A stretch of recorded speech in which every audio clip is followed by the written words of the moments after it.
What do British touring car champions do when they're not racing? We thought we'd ask Andrew Jordan and find out. Welcome to JRT. Thanks for having me. This workshop we're in was actually where we won British touring cars from. We ran the touring cars ourselves, but when that kind of came to an end, we started on the historic side of things. And it's a big market. There's lots of people that want lots of nice cars, but also they need to be quick. So we've always had a high standard in car preparation and attention to detail. We built a couple of cars and it's kind of snowballed from there. Every time I come in the workshop, I think we're lucky to be around these sort of cars because they're absolutely beautiful. Great variety of cars, which I think is quite important. This is a 1965 Porsche 911 that was just back from paint. So this car it'll be an FIA car. It's a short wheelbase car. So I've driven one of these before. They're really good fun to drive. Obviously the engine right out the back, so lots of oversteer in them. This car will be eligible for kind of Spa 6 Hour, Silverstone Classic, all the big historic meetings. At the minute this is probably, it's hard to say what my favourite is, but I've got a soft spot for Porsches. I love this colour, I love the colour scheme. It's a wonderful so I think this is going to be lovely. But the guys, Liam, one of our guys, has had the tough job of trying to get the headlining in over the roll cage, so he's had to have a day on, day off on it, I think, because it's quite taxing on him. So he hasn't quite finished that, but then we'll be cracking on with the big bits. And I think a couple of months this will be pretty much ready to go. This has been a big job. So it's a Capri RS 2600, and this one's out in a couple of days. So this has actually been a really big job. The fabrication that went into it was huge, and it's got kind of real complex rear suspension, which we've had to design, front suspension we've had to design and get made. So it's been a big job, and it'll be nice for the guys that have built it, like to see it out on track on Thursday, because it really has been a kind of build from the ground upwards. We had a donor car, which you'd look at, wouldn't think anything of it, and then to turn into this, which is immaculate, and it's a V6. I think it's about 350 horsepower, so it's going to sound fantastic. Yeah. What I find really challenging about the old stuff is putting a slightly modern spin on things, but equally keeping it in the spirit of the regs, the spirit of what everyone wants to see in a historic car. Definitely. But if you're going racing with it, regardless of driver capabilities, they want the car capable of winning. So yeah, we build lovely cars, but they're also quick cars, and they need to be competitive. That's what we've got to do. We're not interested in building cars that are going to be off the pace. They need to be on the pace.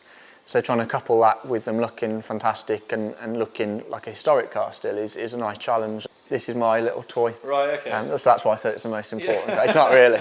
It normally lives at home, but I brought it in so you could have a look at it. But when I started in rallycross in a Mini, I always had a soft spot for Minis.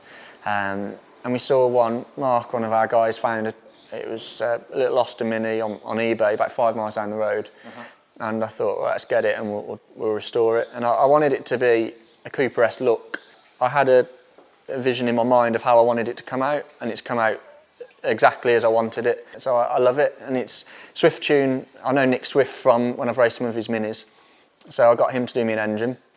He did it as a 1380, so not an original size engine, but I wanted something torquey. I didn't want you have to rev the nuts off it to get it going. I wanted something that was drivable. So this is my son's favourite car. Right. He's obsessed with it. Whenever he hears me come home, he's out straight away and has to get in it. So it's not. I love it because it's pure. Yeah. I love you've got to do a nice gear shift, a nice heel and toe downshift. And so when I get in a modern car, I just feel a bit. So this is our second workshop. This is what we call as our preparation workshops. And when you build such nice cars, you get quite attached to them. Yeah. And so to literally build it and sell it is quite hard, but it's a business at the end of the day. It's not, But I wouldn't mind betting when that's built. My dad said, oh, maybe we should keep it for a little bit. And I'll be going, no, get it gone. I'll be doing the advert before it's built. So this one was actually from a Laguna Seca dealership. It's all matching numbers, so it's the original engine and original gearbox in it. And then this one, so this is one of ours. This is an Austin A30. And we've built this for Goodwood Revival. And I had my entry through this morning actually for this car, because with Goodwood you have to be invited to go there. Yeah. And the St Mary's race, which is the touring car race there, is going to be all Austin A30s or 35s. Fantastic. I could test you. Do you know what the difference is between a 30 and a 35? No. It's nothing that exciting. It's the rear window and the rear lights are different. Okay. The St Mary's race is done in 2 parts. So the owner does one part, and then the professional drivers does another race, and it's an aggregate time. And so the last couple of times, myself and Dad have done it in an Austin A40, one of these Cortinas, and we've been on the podium. Our aim's to go and obviously try and win it. So who's the professional and who's well, the I get put forward as the professional, which I would say, do you not want to swap? Yeah. But so it's going to be great because they'll normally get a lot of the top touring car drivers and drive some world touring cars and stuff in. So it's going to be. I personally, I might be biased, but I think there's something there. Is trophy race at Goodwood is. I think it's the best race of the weekend because they're such great cars, such great eras of cars. They change the era each year.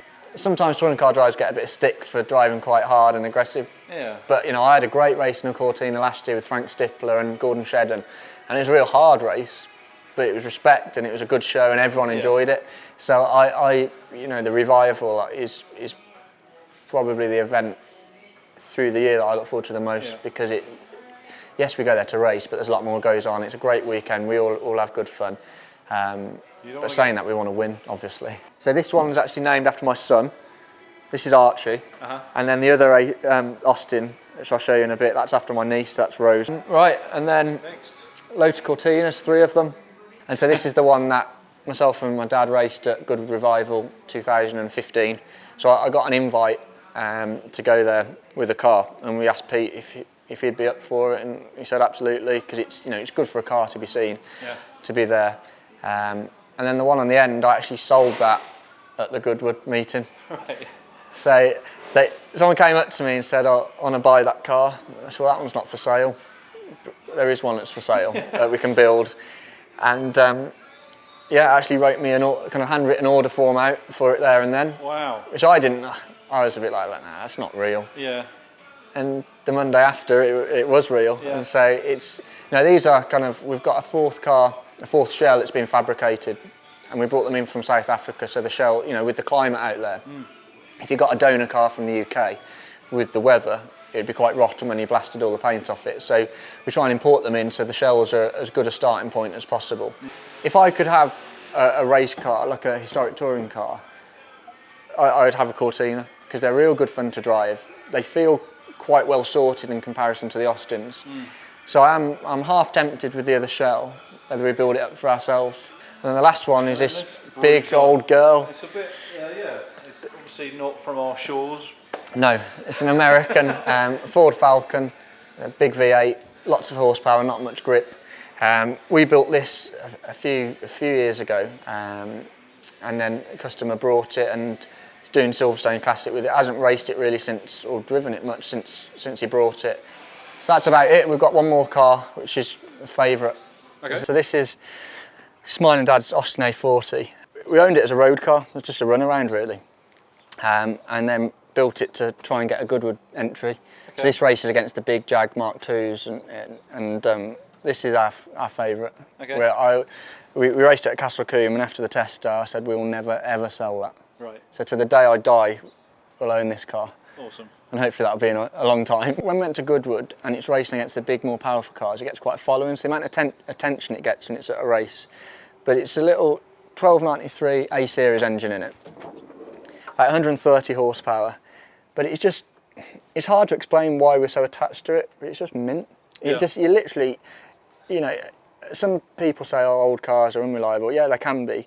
But we put the right amount of prep into this, and we went to test day, and we ran it. You just, every time, flick the switch, press the button, it will go. Like, I'd be amazed if this didn't start, we had a problem with it. It's like a little go-kart.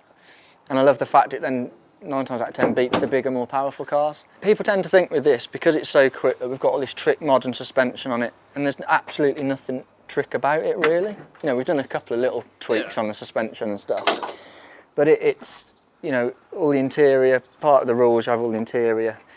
It's got about 130 horsepower. You kind of run a real small little clutch and flywheel on it. So, it's, you just touch the throttle and but it just revs up so quick. And so when we were racing it the other day at Castle Combe, we went testing and we run there's two different diffs you can run or final drives. And we went with the longer one, which we only ever run at Goodwood because we thought Castle Combe's so quick, that's what we'll run.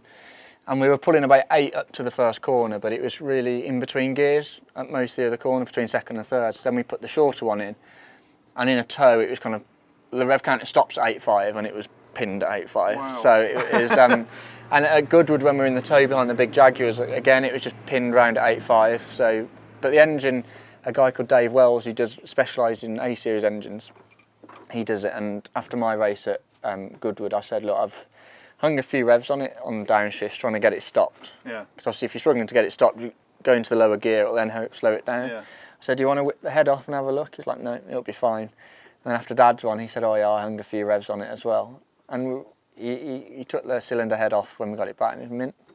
Honestly, engine just runs and runs, touch wood. I got into racing because I love driving cars. But then quite soon the results take over the enjoyment of the driving of cars. So Yeah. it is nice just to go, like we might go and do a couple of track days and just enjoy driving the cars, because it's so pure, and as with the historics, they are all so pure. It's nice in a way to almost switch off. Don't get me wrong, I love doing touring cars and I'm very lucky to do it, but it is a job. You know, if you've had a bad race weekend, you don't go home and go, well, we had 3 DNS, but I love driving the car that weekend. No, you go, that was a rubbish weekend, I didn't enjoy it. So but then if you've gone home and you've had a win, you think, oh, I really enjoyed that weekend. But with this is our bit of fun that we can switch off, no pressure. Yeah. Just go and just have a good fun weekend. Yeah, because this is, like so far this year, this is when every race it's been in.